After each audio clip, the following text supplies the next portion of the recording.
Šiaulių miesto gimnazistai, kviečiame Jūs į Ekonomikos ir finansinio raštingumo akademiją.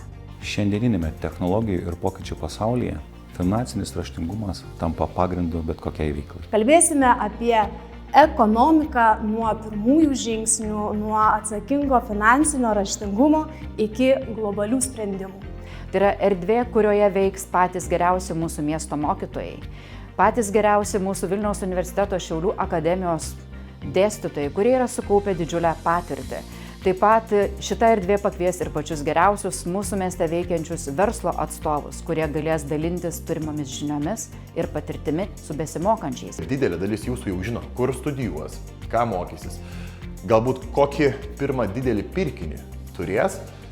Ir būtent todėl mūsų savivaldybė, Šiaulių miesto savivaldybė, siekia atliepti jūsų poreikius ir inicijavo Ekonominio ir finansinio raštingumo akademiją, kuri yra visiškai nemokama ir yra skirta visiems mūsų gimnazistams. Ekonomikos ir finansinio raštingumo akademija padėtų visiems mokiniams ir ne vien tiems, kurie žada studijuoti ekonomijos sritį. Šita erdvė yra naudinga ir tiems, kurie domisi ekonomika ir finansiniu raštingumu ir tie, kurie ruošiasi būtent olimpiadoms, nori išbandyti savo jėgas ne tik Šiauliuose, ne tik Lietuvoje, bet ir tarptautiniu lygmeniu. Nes tai yra ne tik teorija, bet ir dalykai, su kuriais mes susidurime kiekvieną dieną, tokie kaip finansai, mūsų pačių pinigai, biudžeto valdymas, investicijos ir infliacija.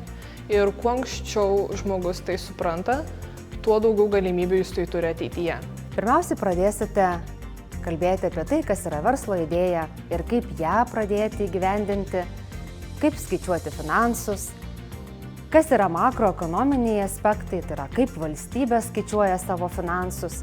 Ir tikiu, kad būtent šiuose pamokose ir šioje akademijoje pasieksite finansinę nepriklausomybę, gerokai aukštesnį finansinio raštingumo lygmenį ir suprasite, kokią didelę laisvę ir kokius pasirinkimų klodus tai atveria. Todėl kviečiu kiekvieną jūsų įvertinti savo turimas žinias ir prisijungti prie Ekonomikos ir finansų raštingumo akademijos tolesniam savo finansiniam tobulėjimui.